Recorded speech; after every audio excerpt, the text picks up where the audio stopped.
Father, thank you for your grace and your mercy. Thank you, Father, we get us here today, get us here safe, sound, and Father, thank you, Father, please get us home, Father, safe and sound. And Father, while we're here this meeting, Father, we're here, Father, do for you, for the neighborhood, and for ourselves. And Father, in the name of Jesus, I say thank you. Thank you for your grace and your mercy. In the name of you I pray. Amen. Amen. Amen. Okay, good evening. And since we on Facebook Live? Yes. Okay, so he's seeing it, we're not. I want to introduce myself. I'm president of Gwinnett NAACP. And Princess, raise your hand. This is Princess, our treasurer. And we have Matt in the corner, we have other officers personally over there. So, we'd like to welcome you to the September General Meeting on the NAACP. Our motto is that we say all the things that need to be said. We say all the things that need to be said, and we're not gonna be holding back. We're gonna have to put that in bold letters, because for next year, for this year, with the local elections and with 2024 coming up, we will be saying what needs to be said. So we're gonna be monitoring the candidates. We're gonna be making sure that what they said previously when they were elected in 2018, and 2020 and 2022, that they are living up to that. And if they are not living up to that, God laid it on my heart this morning, we're gonna establish a wall of shame. Wall of shame, because we want people to know what is going on. We're gonna show the data, we're gonna show the promises, and we're gonna post it. Okay, so that's a little bit of my introduction, because there's just so much going on right now. Planned strategic chaos is happening to us. So we're gonna make sure that we have a bigger and better plan in place. And just for calling to order, we need to have the approval of our minutes from our general meeting on last month. Can I get a motion from the floor to accept the general minute meetings from our August 8th meeting? I make a motion to approve the meeting minutes from the general meeting from August 8th, 2023. Can I get a second? Second. All those in favor of passing or accepting the August 8th general minute meetings, say aye. Aye. Opposed? None opposed. And the other minutes that we have to accept is our treasury report. So I need a motion from the floor to accept the treasurer's report as recorded from our last month's meeting. Can I get a motion on that, please? Good. And I make a motion to accept the financial report from the last executive committee meeting Yes. In August of 2023. Can I get a second? Second. All those in favor of accepting the treasury report as recorded at our August executive committee meeting, say aye. Aye. Any opposed? The ayes have it. Okay, and what I need to let all of you know that as a member of the Gwinnett NAACP, you are able to receive those minutes from any reports that we had, as well as the meetings and meeting of the treasurer's notes. Only members can receive the treasurer's report because it's specific to membership only when we're talking about online. So you join, then you'll have access to the money also. So moving right along, because we have a busy day today. Again, we welcomed you. We're here. We are looking for volunteers. We need volunteers. We are a nonprofit, nonpartisan organization, and we do this work by volunteerism only. When we have special projects that the national is sending down funds for, then we have paid projects that we can pay people for. But on the regular operating and daily basis for the Gwinnett NAACP, we are volunteers, happily doing the work of the community. And the other thing is, young adults, we need leaders. We need leaders for committees. We need leaders to interact with youth. We need leaders. And, a lot of the youth need to see examples, because a lot of them do not have an example. And they need to see how things should be properly done and said. Many of the problems that we're talking about today with our youth is because a lot of them just have not had proper examples and examples that will hold them accountable. So I guess I have a heart for the youth tonight and pushing that out. So if any of you feel that you are led to or excited about, and this is your calling, because we need that special person to talk to these young people, please become a part of that. Okay, so, and we're gonna keep moving right along. We had, as the agenda notes, we have an email that you can request those meetings and minutes from. Okay, so an update, old business, because we say new business for our announcements. But with our old business, we want to talk about the Hills community. We want to talk about what happened and what is our actual step. When we previously met, I'm going to put this phone up on my hand, it's always attached to my body. When we previously met, we spoke about the Hills, and there was something called eminent domain that we did not understand at all what it was about, but the city put that on to the community and signs without the knowledge of the community. And the Hills community is the historic African-American community in the city proper of Duluth. And that's where there are churches, two churches, one that's 150 plus years, because they estimate, because they don't know, because their records are not complete, but 150 plus years old, and then another church called Friendship, of which I am a member of, which is more like 65 years old. So, and you know how when the churches back in the day were established, also the community rose out the ground. So with that being said, this 150-year-old community, the only way to say it was physically assaulted by the city of Duluth.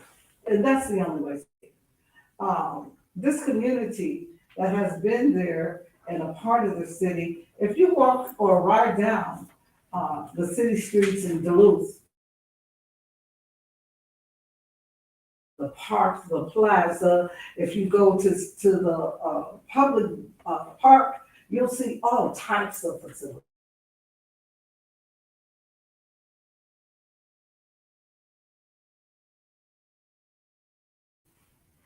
And then they put a park, what they call a park, that has basketball hoops, one picnic table, and no bathroom facilities. So people have to use the neighbor's house to go to the bathroom, and the neighbor to go get a drink of water.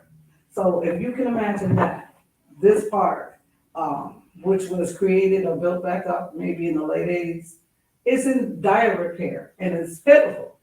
So what happened with the eminent domain is that the city needed a right of way for them to lay sewer pipes.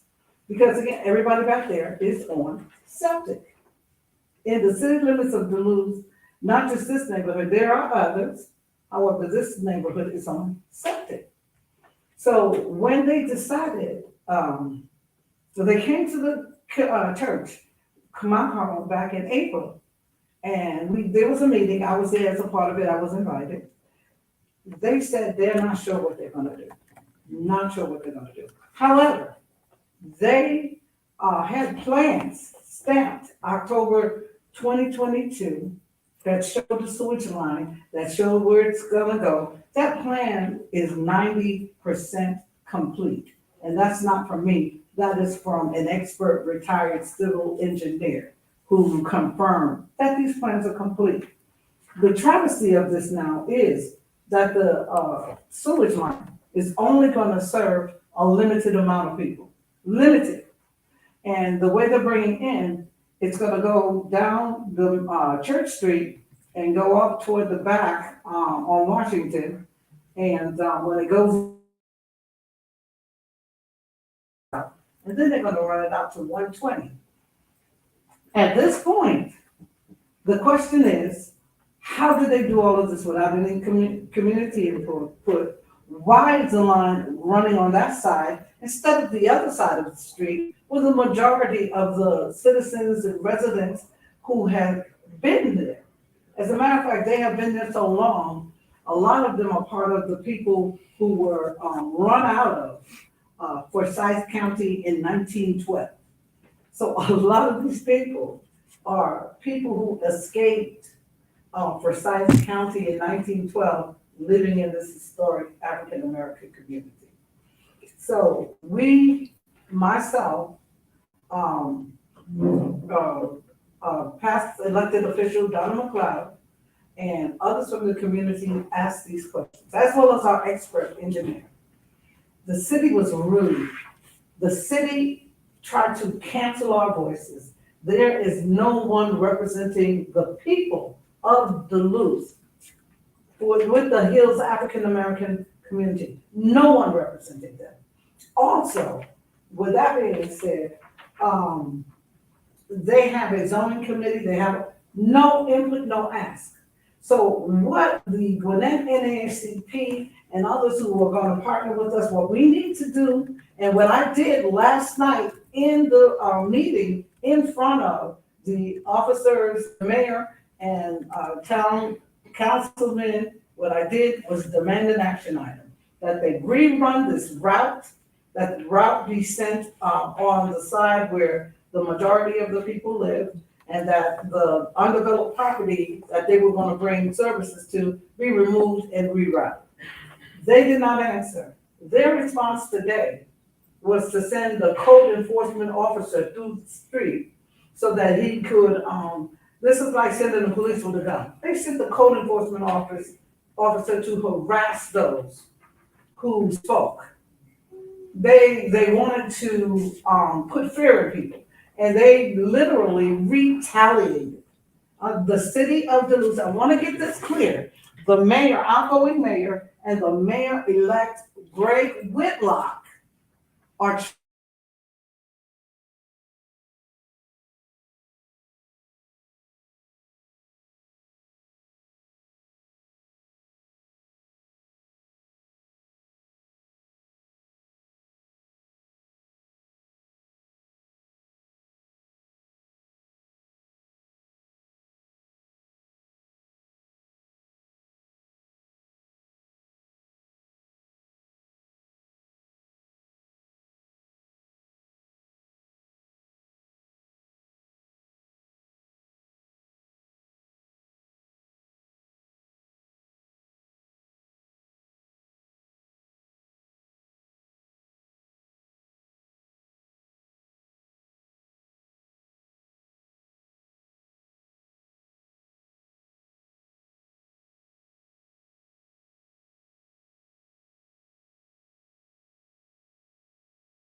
football turf stadium. The other two are Duluth, which is the one that's probably the most intact, and then the Promised Land down in Snellville. Other than that, there are no historic African American communities that are left in Gwinnett. They are not doing affordable housing.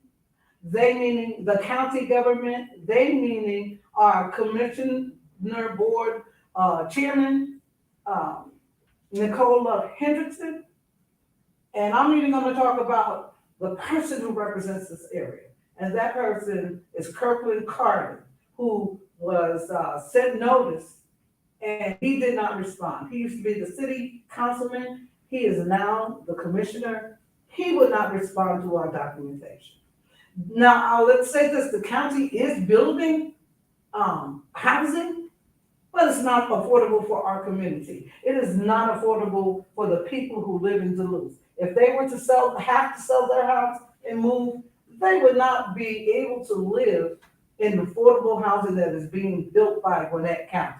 The partnership with Gwinnett County and Lawrenceville, who can recognize Lawrenceville right now? Can anybody recognize Lawrenceville? What Lawrenceville looked like 3 to 2 years ago, it looks like you're in another city state because of the construction there. Where they did the most of that construction, that used to be the historic Black neighborhood. That's where the historic African-American high school used to sit until they tried to demolish that. But it was only protests that let it stand. So they will not give affordable housing that people can afford to live in because they're starting at 250,000 plus on everything they're building. And even rentals, any partnership that the county has in rentals, and I'm talking directly to Commissioner Nicole Love Hendrickson, is not affordable for the average African American. Okay, I've been talking so much, I'm gonna stop. But we must help the citizens of the Hill in the city proper of Duluth keep this property and not go the way of those other peoples, those other 16 incorporated cities. I'm gonna hush that for a minute. Matt, do you have anybody asking questions online?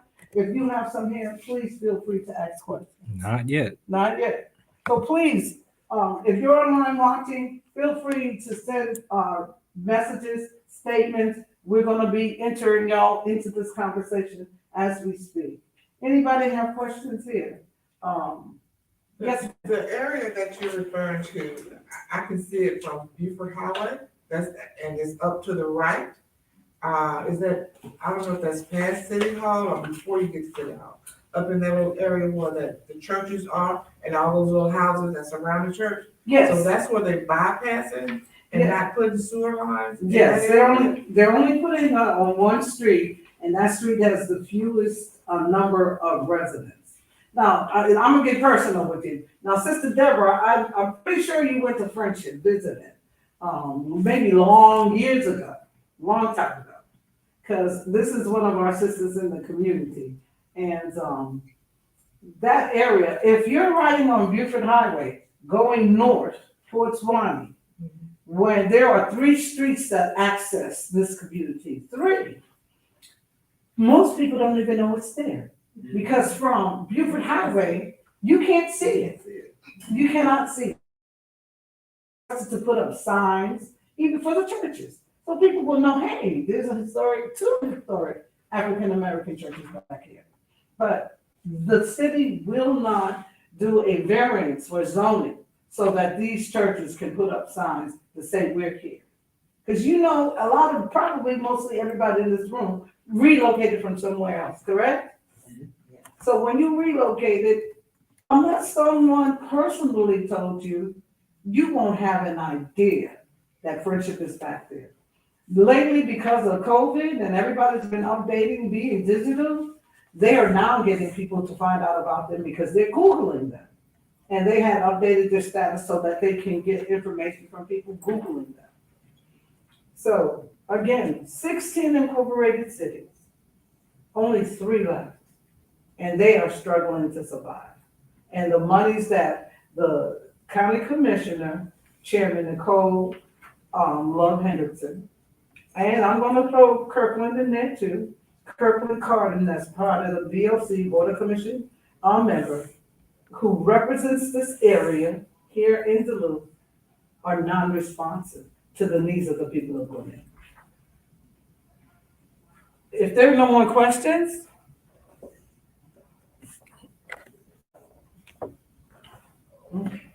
no more questions, then we're gonna move on. It's sad. It is very sad that we have to stand and say these things. Because in 2020, when we elected these people, we elected them because they look like us. Because they look like us. Because they said the things that needed to be said.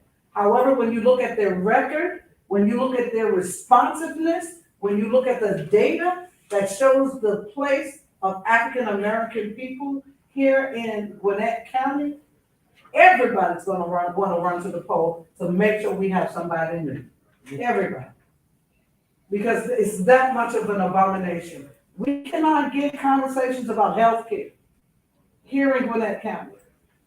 Recently, Gwinnett County was number one, not just in the county, not just in the state, but in the nation for maternal mortality. Gwinnett County. And they also rank within the top 5, and they may have slipped down 1 or 2, but the top 10 for infant mortality in the country. So there are a lot of things. We need you guys to help us join these committees, do this research so that we can share it with other people, the data with other people.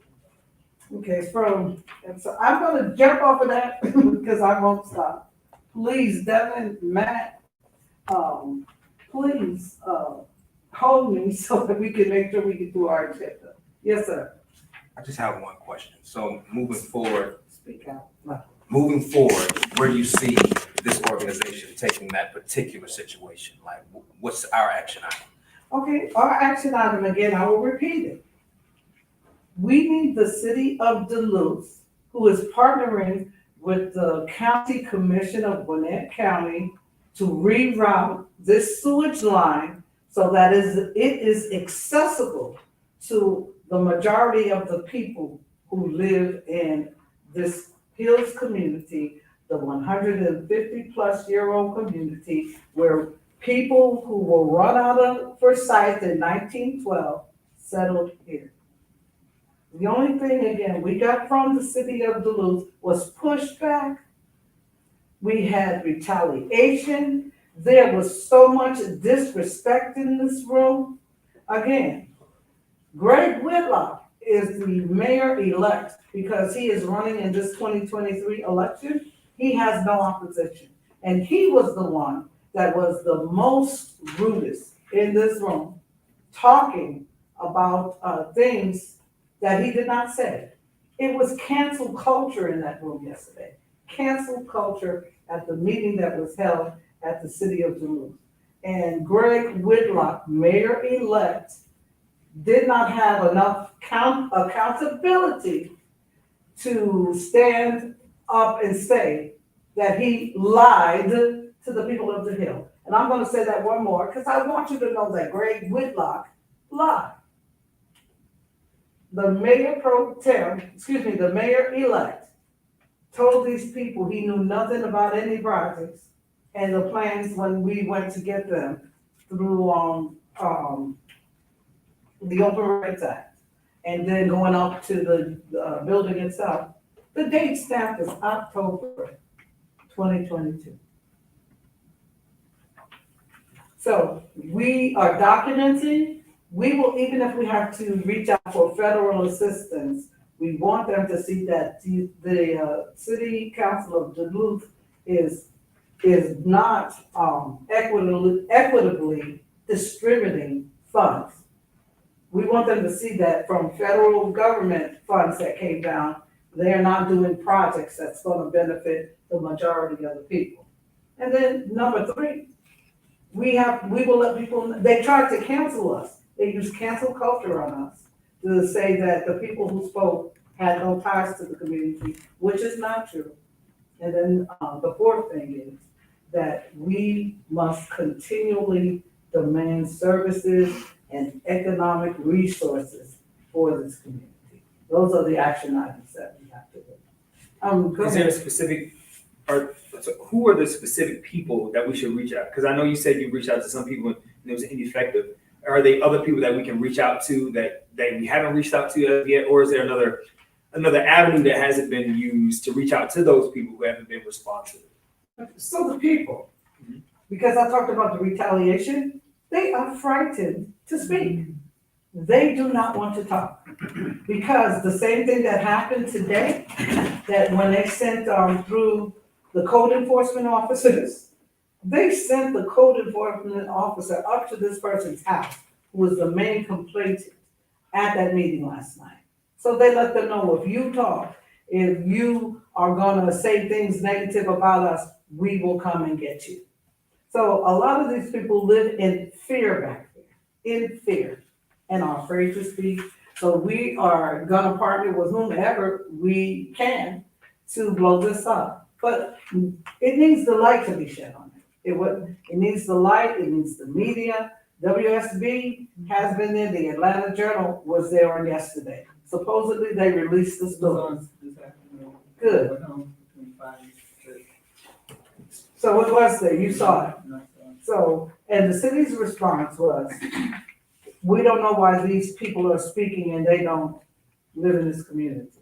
That was the response from the city, a written response, because none of them had, the guts enough to actually speak, because they knew if they did, they knew that it would be a lie.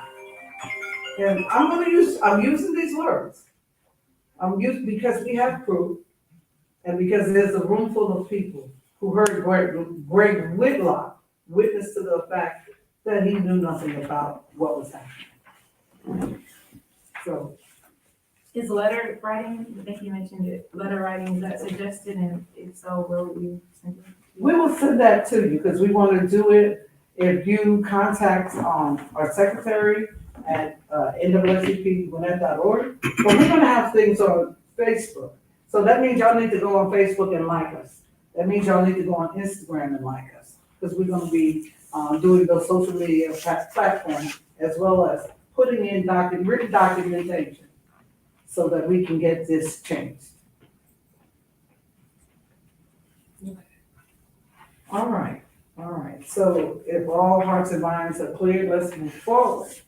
And forward is our next guest. I'm gonna let Devin come up and introduce our next guest. All right. Well, I've actually had the pleasure of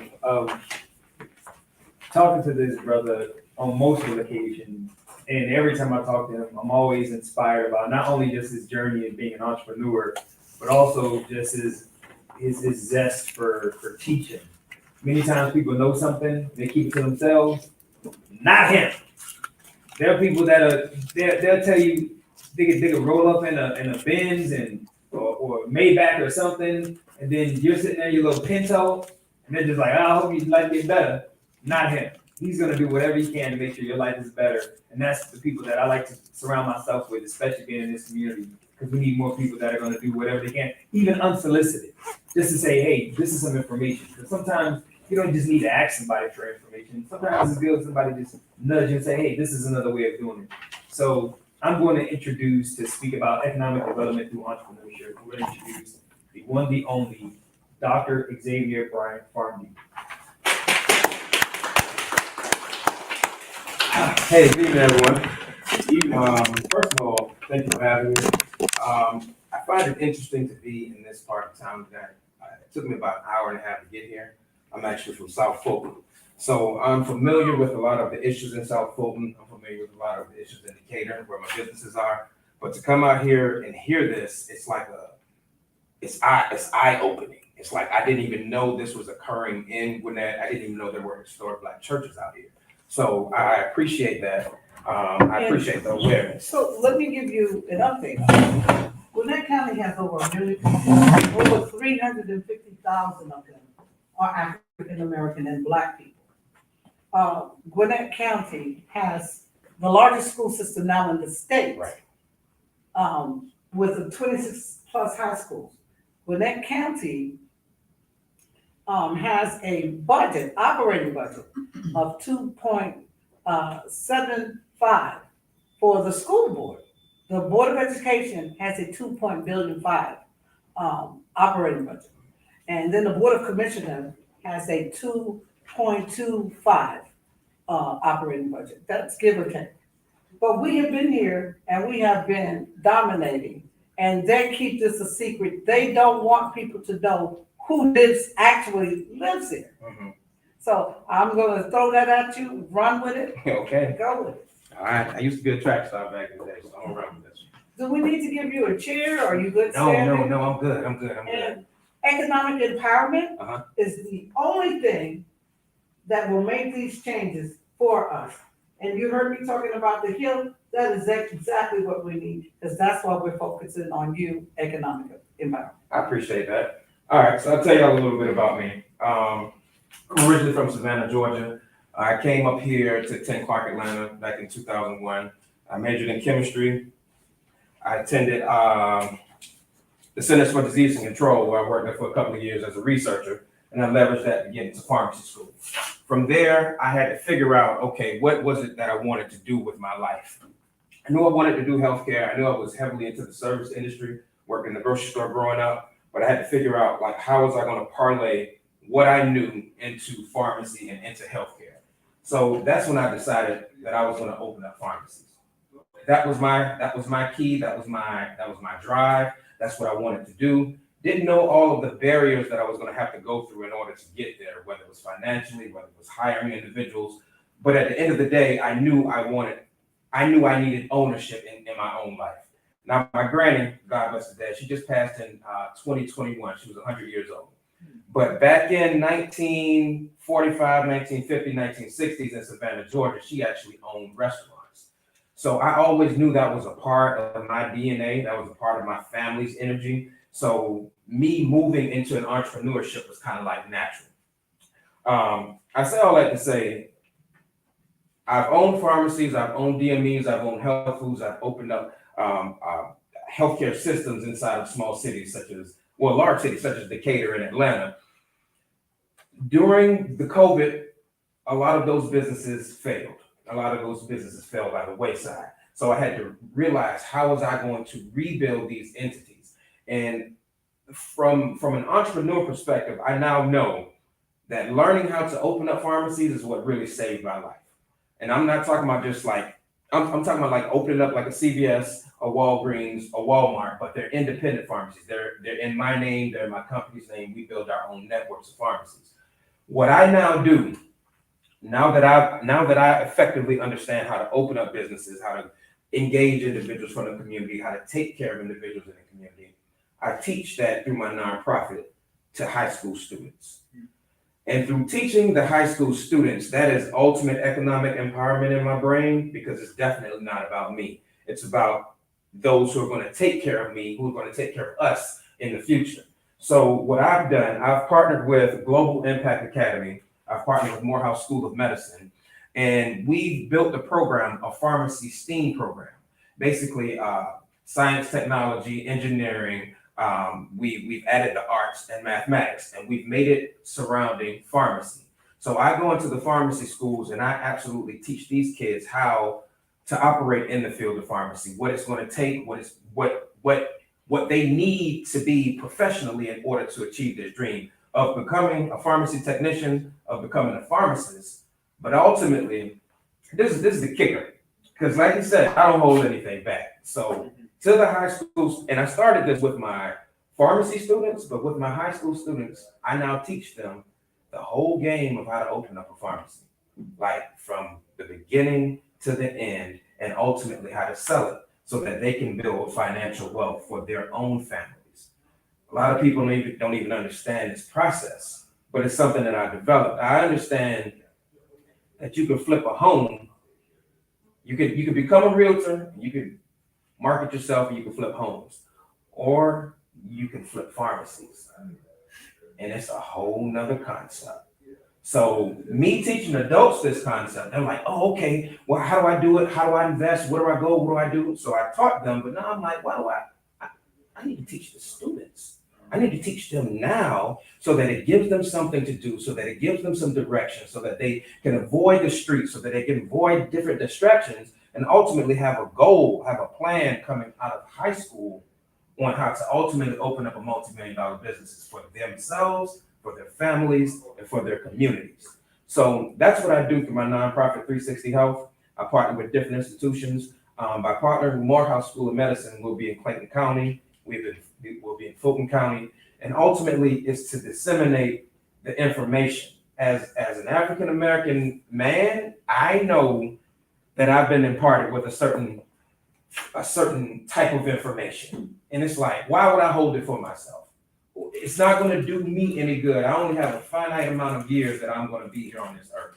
So what I do, I take care of the community. Every week, we're out in the community doing wellness clinics, where we're doing free blood pressure, blood glucose, BMI, cholesterol, and just teaching individuals in assisted living facilities about what's going on in their bodies. A lot of times you go to the doctor, they give you a prescription, you go to your pharmacist, the pharmacist's too busy, you go home, you start taking medicine, you experience all these outcomes, and no one's there to really sort what are you going through. What I do, I go inside of the buildings, me and my team, and we actually sit down for hours to talk to any and everyone about what's going on with them. How you take your medicine, when you take your medicine, medication reconciliation. You may be taking too many medicines. You may have been to the hospital, may have been to the doctor's office, and ultimately no one has sat there and said, okay, this is what you're really supposed to be doing. You may be taking duplicate therapies. Don't even know it. You're wondering why you're dizzy. You're wondering why you're tired. You're wondering why your legs are aching. A lot of times that's medication related. That's what I do with my time when I go into the community to make sure that people really understand.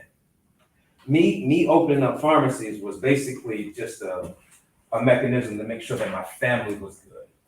It's about building a scenario where wealth is in my family longevity, like from my children, my grandchildren, great-grandchildren. I'm thinking 3-4 generations down.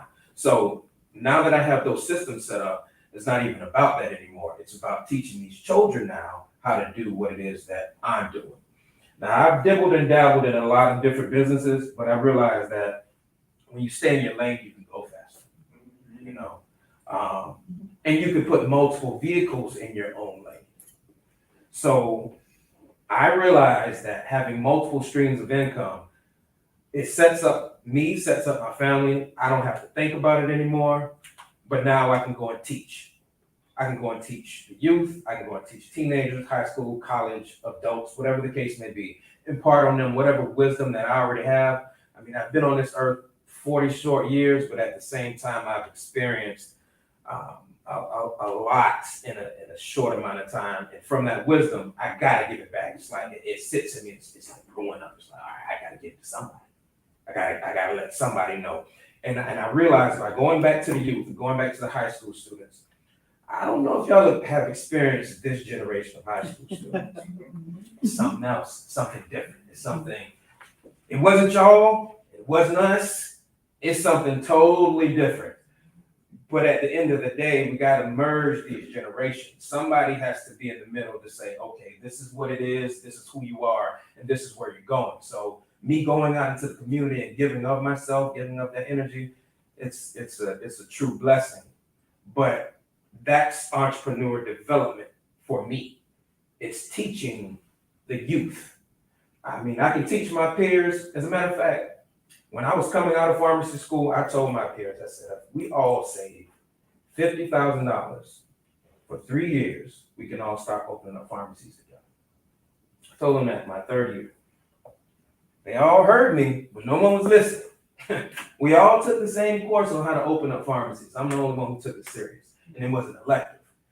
But I knew what I wanted to do. So once I learned that skill set and COVID hit, and my business is, well, first of all, I sold a few pharmacies to CVS. So that set up a few scenarios where I can open up other businesses. COVID hit, a lot of businesses ended up failing. The skill set of knowing how to open a pharmacy, run it, and sell it is so valuable. And people don't even get that. Becoming a pharmacist is one thing, knowing the skill set of opening this business and selling it, something totally different. So that's what I take as economic empowerment, economic development, teaching the youth how to do what I do because I know it's effective. I know they'll be pillars in society. I know they can take care of us from a healthcare perspective, but then they can also take care of their families. They can take care of their communities. They can employ their communities. Wherever they are, they can go to the rural, they can go to the city. It don't matter. You can take this skill set that I've imparted on you, and you can take care of your scenario. So from an economic development perspective, it's never about me. I had to go through a lot of woes in order to understand that. It's about the children and it's about the future. I actually have 4 children. So instilling in them the principles and the values of saving, but not only saving, understanding how to effectively use credit. Like, you know, in our communities, we can get these credit cards blown because we want to buy things. We want to have things. And then there's good debt and there's bad debt. So I try to teach them, like, look, debt isn't necessarily bad if you know how to effectively leverage this credit. But you can only learn that if you're in the business world and you want to learn that. There's several different ways to skin this cat. I even teach them. It's not always about LLCs. Nonprofits are very profitable. But if you don't know that, you don't know that. So I teach them how to leverage credit, how to leverage their taxes from an early age, like just dropping the seeds in them now, hoping that they'll flourish when it's time. So no one did that for me in the business world. They did that for me in the chemistry world and then the science world when I was in high school. So that's why I took my route. But now I teach them how to fish. I teach them how to go out and catch their own catch for not only themselves, but for their community, because it's about building everybody up around you. So does anybody have any questions for me? Do you have to have knowledge in the pharmacy world in order to open up a pharmacy? It will be helpful. It will definitely be helpful, but you don't have to be a pharmacist in order to open up a pharmacy. Oh, wow. You just have to hire a pharmacist in order to run the pharmacy while you're not there. But as a businessman, you can open up pharmacies anywhere you want to open up. Yes.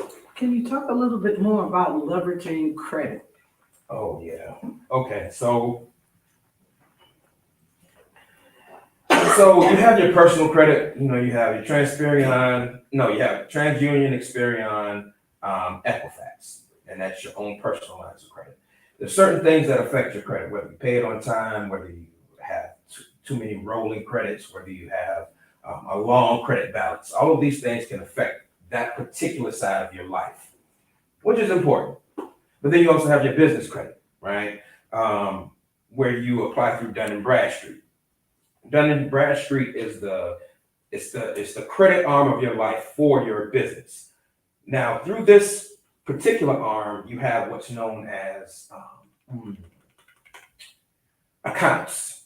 Through these accounts, you build credit lines through those as well. So let's say, for example, in my pharmacy, or one of the pharmacies, we have drug accounts. Those drug accounts have credit limits. As we're paying back those credit limits, that actually goes to the benefit of our business and our business credit number.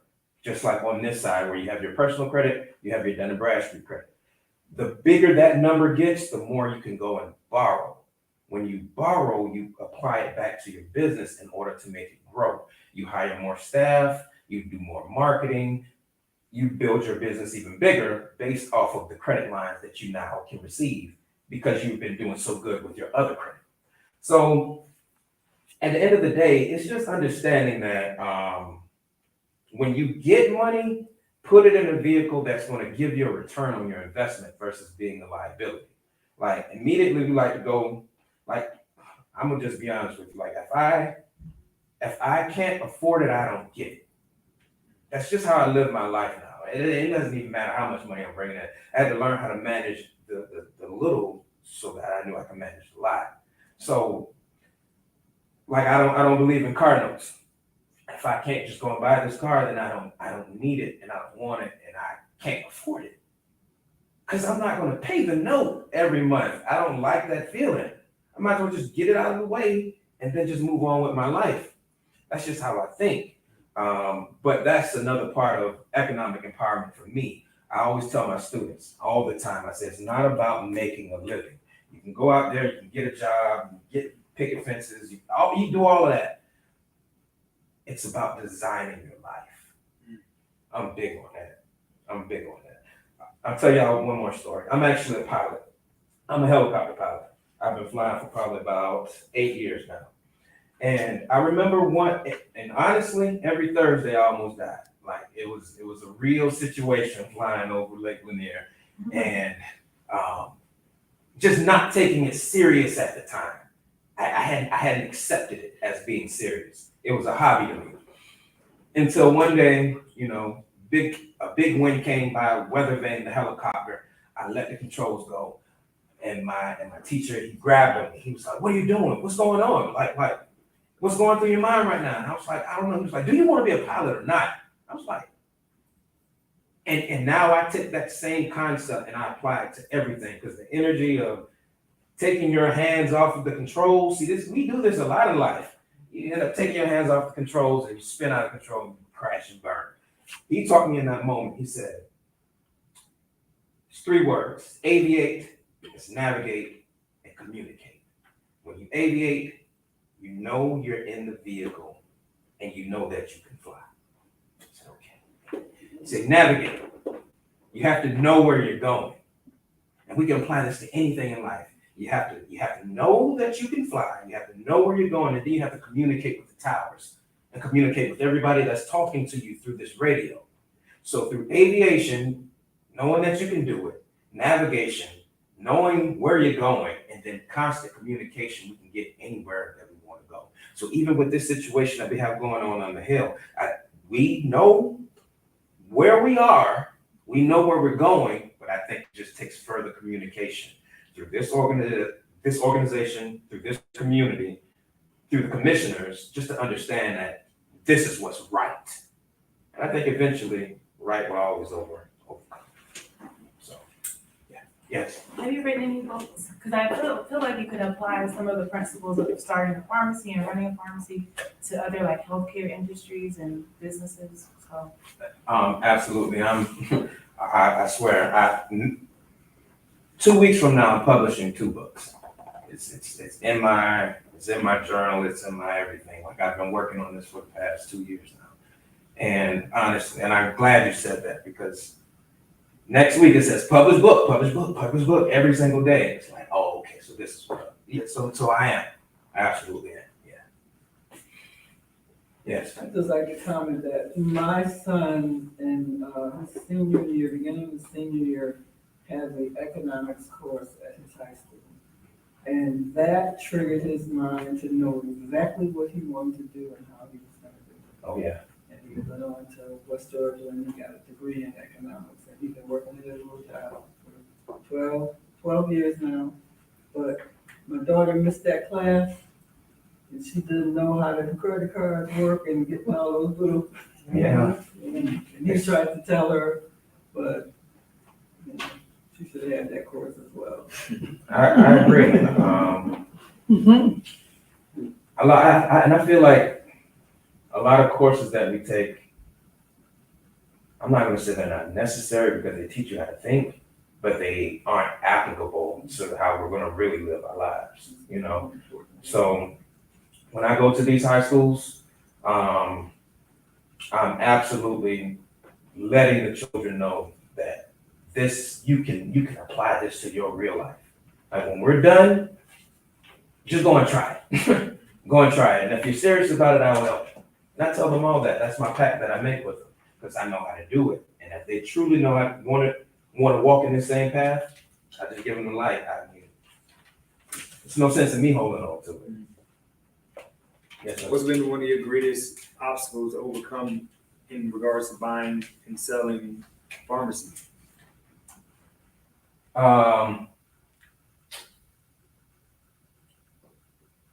I think each level, when you elevate, is believing that you're supposed to be there. And every time you go to that next level and you know you've already conquered all these demons and devils, and you get to that next level, it's like, I have to relearn all over again at this level. And I think we have to be mindful when we elevate to give yourself grace to actually accept that I'm in a new space. Give yourself time to adapt to that new space and then continue. My problem, I got to that new space and I'm like, I'm supposed to know what to do. No, it's a new space. And it's way further than what you thought 20 years ago. Right. So give yourself grace. Yes. What kinds of advice can you give? Because people are at all different levels of their life in this room Mhm. that we can enter into starting those wise economic adventures or economic pathway. I think the first thing we need to do is deprogram and reprogram our minds first. Because if you already feel a certain kind of way about money, or you feel a certain kind of way about service, and it's on a negative frequency, then you're already behind the eight ball. It's going to be hard. So I recommend books, audio books, anything that's talking about financial empowerment, and then you can Google some and start reading some of those, and then you'll find a niche, or you'll find something on YouTube. You'll find something that's inspiring, that'll keep you inspired. So one thing that I've done, I can tell y'all this, and this has actually changed my life. In 2021, I sat down for about 4 hours, and I do this at the beginning of every year now. I've identified, mentally, physically, spiritually, emotionally, financially, romantically, professionally, and environmentally. Repeat those again, please. Okay, because I got it. Here we go. I said mentally, physically, spiritually, financially, emotionally, romantically, professionally, and environmentally. So I sat down and I said, what is it that you want, sir? Like, for real. What do you desire in these categories? And I cleared my mind, I cleared my space, I prayed, I meditated, and I sat there for 4 hours. And I came up with my own soul map. I came up with the plan for who I am, who I really want to be, how I really want to be, how I really desire to feel when I wake up in the morning, how I desire to feel when I go to sleep at night. And it's in so much detail that the more I read it every single day, I'm becoming that. I'm becoming exactly what I've written down. And it is very robust and it's very enlightening and magical. And I just try to show up and be that when I get in people's face. I'm like, okay, if that's what you said you are, sir, well, be that when you show up. So this is me. So I feel like if you identify who it is that you are, stay in your lane and shine, then you'll leave the light that you're supposed to leave on this earth. Because we all gotta go at some point. We all gotta go at some point. But in the meantime, find your purpose and walk in that purpose. And whether you find economic empowerment, or we all have some form of economic empowerment. Let's just be honest about that. We figure out how to survive, but I think it's more about, I think people want to thrive, but my father always taught me to be comfortable. It took me a long time to even understand what that means. I used to tell him, I want to be a millionaire, I want to be great. Be careful about that, son. Be careful. I never understood what he meant, but now I get it. And I think the comfort is walking in your light and walking in your space and walking in your path and not being afraid to shine your light, especially when it's time to shine. Just being who you are, but still walking in your path. So I realized dealing with the elderly, dealing with the children, it allows me to really walk in my path of delivering healthcare, where I'm taking care of the population that took care of me, and I'm teaching the population behind me how to take care of those in front of them. Do you have a course on how to start a pharmacy and buy and sell a pharmacy? Have you started a course or recorded a course yet? I'm gonna give you the book next week. Yes, sir. That's the course for sure. Any other questions for our guests? Okay, I got one last thing. Go ahead. As a pharmacist, as a clinical pharmacist, I gotta tell y'all this. The easiest thing we can control is our blood pressure and our blood sugars. The two things that kill Black people, blood pressure, blood sugars. Please, please, please, please, please, please. Two simple things you can buy. A blood pressure monitor, the cuff that goes around your arm, and a glucose meter. They sell all of these in the pharmacy. You don't need a prescription for any of this. I don't have high blood pressure, thank God. I don't have diabetes, thank God. But I test my blood pressure every day. I'm running at a cool 117 over 77. All right. I'm just telling you because I check and I'm like, all right, so how do you feel today? Okay, what did you experience yesterday? And plus, once you enter 30, 40, 50, 60, things start to change. Things start to change, so you have to monitor yourself. And by easy monitoring, you can determine, okay, my blood pressure is elevated. Or this headache isn't because I just have a headache. Oh, my blood pressure really is high today. This dizziness I'm feeling isn't just dizziness. My blood sugar is low. And that's what I go into the assisted living facilities to just teach these simple concepts. Like teach what a stroke looks like. Teach what a heart attack looks like, feels like, what you can do in those cases to save your life so that you can get to the hospital. But these tidbits from the blood pressure and the blood glucose, just get the monitors. And if you are diagnosed with high blood pressure or high blood glucose, do what's necessary. Take your medicine like you're supposed to. Eat the foods like you're supposed to. Do the exercises, whether it's chair exercises, water aerobics, whatever the case may be. Do these things to elongate your life so that you can continue to give off your light and your purpose. Because everybody in here has a purpose. Everybody in here is walking in their purpose at some point in some degree. You know, so take care of yourself so you can keep on giving of yourself. But those two, now cholesterol, thyroid problems, we can talk about all that. There's certain things we do for that. But blood pressure, blood glucose, just get the monitors and know what's going on in your body. Awareness is key. Awareness is key. Yeah, okay.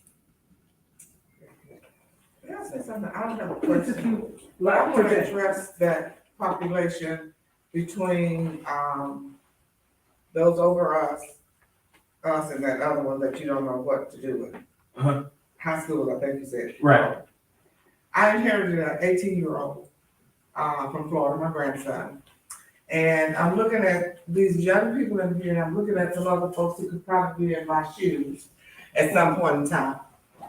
But he moved in with me from Florida, family situation. Supposed to graduate May, come in January, can't get in Collins Hill, that kind of stuff. We chose the route of a GED. He got a chance to actually march across the stage with a cap and gown, got his GED. I gave him 3 goals when he came. Number 1 was to get his education. Number 2 was to get a job. And number 3, earn this Jeep I had bought him last year for his graduation present this year. That's been sitting in my driveway in the church parking lot. Okay, so after saying all that, I think he thought I was a little crazy at first, but I wrote him a contract. If you're gonna stay with me, if you get an apartment, you're gonna have to fill out a contract. You're gonna go through the credit report and all that kind of stuff to get the contract. So I made a contract with him. Went online, got it, modified it to kind of fit where we are. You're gonna have to pay me rent, because he thought his mama was supposed to, he felt privileged, I think, at home. Got to pay the rent. If the water bill go up in the building, you got to deal with that. What have you. He got finished school, got the job, got the Jeep, working on trying to make the money for the insurance, et cetera, et cetera. But he's now learning, because he tried to get some credit. I took him to the bank and told him, I need you to open up an account. Not one of these little cards that they can send your paycheck to, but I want you to open up a bank account. There was, it was a Caucasian person that opened. I wanted him to speak to actually this African American man, but he wasn't there that day.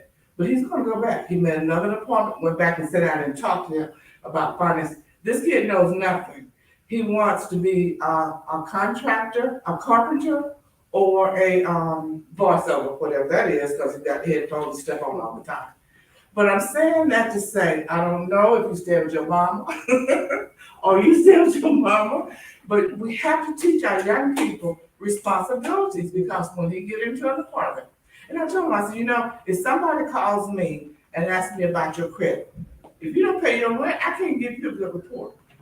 I said, I'm trying to teach you some things now that you're going to have to use when you get into life that you've not been able, you not have had to use before, never been taught before. So he's been with me now, I guess 7 months, you know, and it's going to work out. But I just said that just to say, it's okay for us to make contracts with our children for rent and give them that responsibility that that they're gonna have to use those skills when they go out into the public. I agree. Okay? In the world. In the work, that's it. Life and living. In the work. That's what it is. Even to piggyback off that real fast, now my mother with my youngest brother made him pay rent, but what she did was actually put the money to the side for him for when he leaves. But you don't Now tell you them have that. no, you can't You don't tell them that. Can't tell them I at know where it's stashed. all. Right. I had him to Zelle it to my account. I know where it's stashed. But that's exactly right. And you can't tell them that this is gonna go toward whenever you get out for that first and second month thing on that. First of all, at 18 years old, you can't afford an apartment, even if you wanna live with your sister who's getting ready to go to college. And he's going to college in January. I think it's too late for September. But those are things we have to teach our kids. And the other part too, he's good with this. And so when you leave the house, you call me. When you're on your way back home, you call me. So those are some of the things I don't think our kids are being taught in that age bracket, that high school, 17, 16, 18-year-olds, those kids are getting licenses at 16 now. Right. So I just wanted to throw that out for the audience that's here, so we can share that, maybe one-on-one. Yeah. If we just work, may not be able to get that big group in the auditorium at the school and what have you, but somehow or another, we can just reach sometime one-on-one. And coming to our churches, to teach this kind of stuff in our churches with our young adults, I think it's also a good way to kind of help prepare our young men so they don't get in a lot of the troubles that they're getting in today. Those five kids that got killed right there on 316 and 85. Yeah. That my heart hurts. 5 kids in one car. 2 weeks ago, if it's been that long. Over the ramp, down onto 85.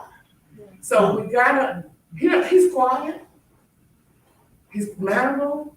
Don't know what's going on in his brain. Sometimes I'm kind of glad don't talk, because I don't know if I know how to answer some of the stuff he's talking about. You know what I'm saying? Because my youngest child is his dad.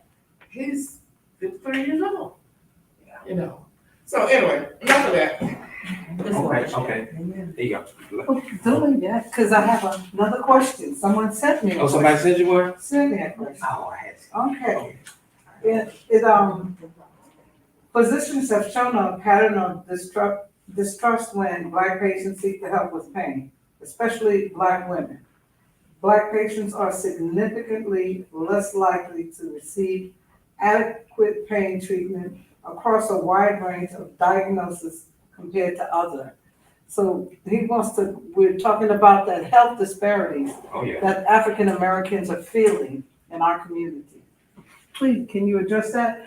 And just to segue back, that accountability that our guest is talking about, the mental fitness, mental awareness, all of that, we definitely need to instill that in our children. Yeah. So if we can reflect overall on what that question. Okay. Now, it sounds like two parts, but for the initial part, when it comes to healthcare disparities and pain and African American women, oh God, it's real. I just finished reading the book. A lot of the tools that were discovered were created during slavery, like stirrups, like the inserts that they placed into the vagina. But all this was done on slave women or enslaved Black women at the time. And there was no antiseptic, there was no anesthesia. It was almost like, so historically, like for centuries, this is one of those embedded things inside of slavery. Black women have always been experimented on. Now, the experimentation then took a little turn when it comes to the Tuskegee experiment, but there's always been this perception that African bodies are stronger or can endure more. And a lot of the experimentation was done on African American women, and that has led all the way up until now when women are having children and dying from preeclampsia. It's the same concept. It's, oh, I didn't think you were in pain, or I didn't think you needed this, or you look like it. And it's all about perception from the individual who is giving you that treatment. So when it comes to medicine, when it comes to physicians, they take the Hippocratic oath. When it comes to pharmacists, we take a pharmacist oath. And ultimately is to do no harm. But there's a lot of harm been done. A lot of experimentation been done. Now it's illegal. It's against the law. They do everything on animals, go through phase 1, 2, 3 trials in order to get products to the market. But historically, there's this notion that African American women, men are stronger and can endure more. So we've been taxed more physically, like just historically. And when it comes to diversity and inclusion and just having an understanding about that, they teach that in schools now. They teach that in hospitals now. They teach that to the nurses now to be on the lookout when it comes to African American women, so that, because this preeclampsia thing happens a lot. I mean, 2 days after you've given birth, the 32-year-old woman dies from a heart attack, dies from hypertension. Simple things that can be controlled if we are aware and if we know. So that's what I do. It's all about awareness, just trying to make sure you are aware. Now, as far as the children are concerned and making sure that they have something to do and are directed, one part of our pharmacy program is actually to provide the students with pharmacy technician license at the end. So automatically, 16, 17, 18, you go straight to the job force, straight to the job force. So once again, it's about empowering the youth in my book. All right, well, don't we, guys? Let's give him a hand for coming in here. It was very inspirational. Everyone is rewriting our verbiage or canceling us out. Right. So the goal of the Gwinnett NAACP is to make sure we have an economic empowerment person each month. Because again, if we don't do it, who's gonna do it for us? And I am so proud of what you have done, and you know we're gonna be calling on you. I appreciate it. And so thank you again. Please come back again. We'll do. Thank you. Hey, Governor, you can step up a moment. We're gonna do announcements. So there are things that I'm gonna push back on you for. And but before we do that, under the announcements, I wanted to welcome Communities United for Justice. My friend, Richard Rose, has started another organization that is going to be seeking social justice for others, for all in our community. So I want you guys to remember Richard Rose as he and his fellows in the Metro Atlanta area start Communities United for Justice. Also, we have the upcoming local elections. And with that, and Jodianne, if you like, you can please come up too. I'm gonna put her on the spot. I'm gonna let you start talking about the local city elections and the political forums that we are talking about and partnering with. This is, Jody Ann. Oh, You can listen, just call me Jody. Jody. Yes. Jody, please tell us about the plans that we have for our two, local forums. Okay, so we do have two local forums that are going to take place in October and November. I'm with NCNW, National Coalition for Negro Women, and we're going to partner with NAACP for Gwinnett County, and we're going to have some local forums to get the candidates out so that they can talk to the community about their platforms, so that we can ask questions and just empower the community so that they can get out and vote. So October 14th and November 4th. Thank you. Thank you. Thank you. And I want you to know that one of our old community partners, South Gwinnett High School, they're going to help us facilitate many of these events. So I'm so proud, and I want to announce the new principal at South Gwinnett High School. His name is Mr. Rodney Jordan. Just that quick, you can see the changes that he has made overnight. He is the man for the job. He's ready to reach out to parents, community stakeholders, everyone, to help bring positivity into this space that people outside of Gwinnett and outside of this space have been canceling South Gwinnett High School out. We love South Gwinnett High School. We're going to be there, and please watch our Facebook and social media for that. On that regard, I wanted you to talk about some of the other things, in particular, the community education conversation. And let me say that again, I stumbled over. It's the community education conversation. And that's going to be at South Gwinnett High School. So if you would like to In talk regards to the the event itself and the things we plan to talent do, show? the speakers, not just the talent show, but the whole. Well, just go ahead and I'll fill in where you're not there. So at South Gwinnett High School, one of the things we recognize that it's very important is to get what we've been saying all along, get young people involved, right? And we did a voter registration maybe about 3 weeks ago, and just saw the energy. And also saw that it's very hard to tell who is ready to vote, because I went up to one child swearing this person, because they were like, oh, you just go to the people who got facial hair and hair on their legs, those are the older. No, I went up to one young man, 6'2". I said, hey, are you ready to vote? He said, I'm 13. I said, okay, something's going on in the water. They put some stuff in the water. But these young people, what I believe they're not only are going to be the future, right? We already say that, but it'll be the future, as in they're going to be the ones that are going to help change a lot of the things that are happening right now, because I believe they're watching. Like, they're the generation that actually is watching history happen in multiple areas because they got social media. So South Gwinnett High School, one of our ambitions is to set up a lot of different events out there. One of the events that we want to do is to kind of get them riled up about voting, about understanding why voting is important. So we have like a talent show, and we're also looking at a variety of different events, and they're going to all come out in our newsletter, so that way you guys can be abreast. And then you can come out as well, because we want to get families involved. We want to make sure the community understands that we have never won anything, changed anything individually. That's always a game. If you notice, it's always about the individual now, because they want you to think that you alone can change something. It's not how it works. It's never been that way. But as long as we think that way, then we get to where we are now, where we're kind of stuttering.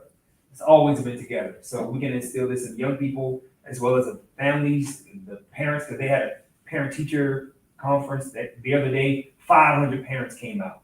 So we can even use South Gwinnett High School as like a signpost to the rest of Georgia, that this is where young people and older people come together to change something. Yes. And that's what we'll do. So you guys get all the events that we plan on doing in the newsletter, as well as anything that you guys want to do to help out or what have you to be a part of, and get that information as well. And just to piggyback off of that individual gets that spark, and with that spark, they go with other sparks. Mm-hmm. And then that's how people make a difference as a team, as a community, as a group. So on October 28th at South Gwinnett High School, we will have subject experts talking about education, subject experts in the room, and people with wraparound services. We're hoping you're going to be there for one of those wraparound services, as well as parents and students. We really need to hear the students' voice, how they are feeling, what they are thinking, what they need. Because a lot of times, and my son, who is constantly teaching me how to be better, just like I put in him. But one of the things that I really caught on to that he said to me was, voices are not being heard. The young people are not being heard. Their needs, their wants are not being met. So for us to be successful, we have to open up that door to hear from these young people. So we're going to have young people speaking, parents speaking, advocates speaking, and subject experts speaking, wraparound services, and of course we're going to feed you. We're going to feed you, and we're even going to give you things to take home. So at this point, we want to make sure that you come out, everybody in your friend, tell someone else, and that you bring someone else. I want to make sure, and I'm going to touch on the local elections one more time. Early voting starts that week of the 16th of October. Your local elections, believe it or not, are more important than the presidential, because it is locally where you make the impacts, where your board of commissioners, your city mayor, your city councilman, your board of education, these people directly impact you on a daily basis. So we would like to teach people about this. We will have forums on StreamYard through Facebook and YouTube. So again, we are going to bring these messages, and we just need you others to become leaders of these committees, to lead with social media, to lead to reach out. Because again, as Egypt was saying, we have to have a collective front, because if we don't do it, no one else will. Another thing too, so when we have our meeting, which we'll talk about October 10th, don't come by yourself. Invite somebody else with you, right? Because the more people that see that we're doing something, now they want to be a part, because everybody wants to be a part of something that's moving, right? But it's much harder when it's just so few people. And we don't need a lot, because there's never been millions of people that have changed the world. It's always just a small group. So just remember that. Next time the meeting's coming out, like, hey, let me bring somebody with me, right? And it could be a younger person. I'll give you a quick story. When I was in my church, I was the drama ministry director, and we had these young people that were coming up with all ideas, but they were with their parents. And their parents were like, shut up. And I was like, no. What is that child talking about? The child wants to add a dragon into a story about Jesus. I said, we're going to have a dragon then. Because now that child is heard, like what the story says. Now that child is heard. And we don't know how that's going to affect the story. Now people are looking at this story about Jesus and they see a dragon. They're like, what the heck? They were going to sleep before. Now they see a dragon. They want to know what this dragon is about. But if we would just silence that child, it wouldn't have existed. Because we all have these great ideas. But young people, older people, when we come together, we can create ideas that we didn't even think of because we can benefit each other. So, and the last thing, when we have elections, right? When you guys are going out there voting for whoever you vote for, make sure you don't go by yourself. Bring somebody with you. Because this idea of just voting, it's not about just our ancestors died for it. I don't want to go there. I just want you to understand that it's important that we go with somebody else. So we can have conversations, even if they don't vote the way you vote. But when people see that we're together, we change things. Because the one thing that they always say is that we don't unite. Well, unite on the individual level. You bring somebody with you in the things that you do. Because that's how we unite. That's literally how everybody else does it as well. So that's it. All right. All hearts and minds are clear. Any questions, any input, any announcement, community announcements? Okay, if not, we're gonna dismiss. Again, thank you. Your Gwinnett NAACP We're here seeking to change our beloved community. We look to have you become part of those change makers. The economic empowerment was what the beloved community was about. Those words of Dr. Martin Luther King, they're hidden. You know, you hear his I Have a Dream speech, but you do not hear about seeking the beloved community. And Dr. Martin Luther King came up with that. And that was shortly before he met his day in Memphis. So again, thank y'all for coming. Stand, and we're gonna have a closing prayer. If you could stand. Since and we've been virtual for so long, this is our second in-person meeting. So y'all give y'all hands up a clap for coming out. This is our second in-person meeting since 2022 when COVID hit. 2020. No, 2020. Oh, Jesus, it was that long. Okay, so this is our second in-person meeting since 2020. Jesus, it's been that long.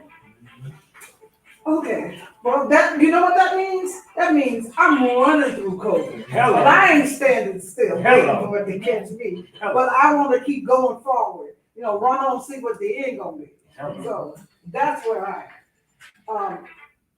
If we can, bow your heads, please. Heavenly Father, we thank you. We bless this day that you have made. I will rejoice and be glad in it. Right now, we thank you for having this event. We thank you for everyone in the room. Your Gwinnett NAACP is here to help our community. Lord God, give us the words to say. Bring those who need to walk with us, Lord God, because we want to be excited and on fire, God, for your people, our volunteerism, and the changes that we have to make collectively for positivity and growth in our community. Touch everyone as they leave. Father God, let them find their home better than what they left it. Let them be safe. Again, we just praise you, honor you, God. All glory and honor belongs to you. I pray this prayer in the matchless name of my God, Jesus. Please pray to your God. Amen, amen, and amen. All right. Thank you. Please sign up over here since you were in the room.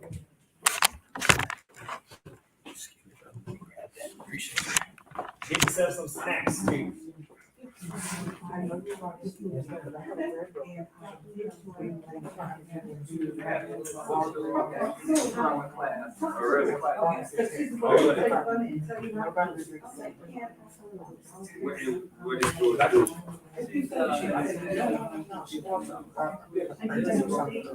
Okay. Has she ever worked?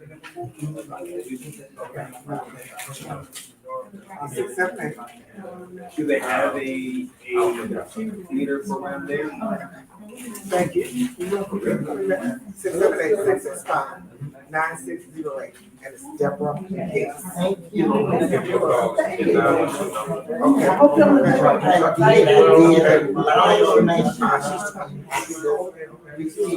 Thank y'all for coming. Yeah, it's the sister to the one that I inherited. What's her name? Jasmine. Okay.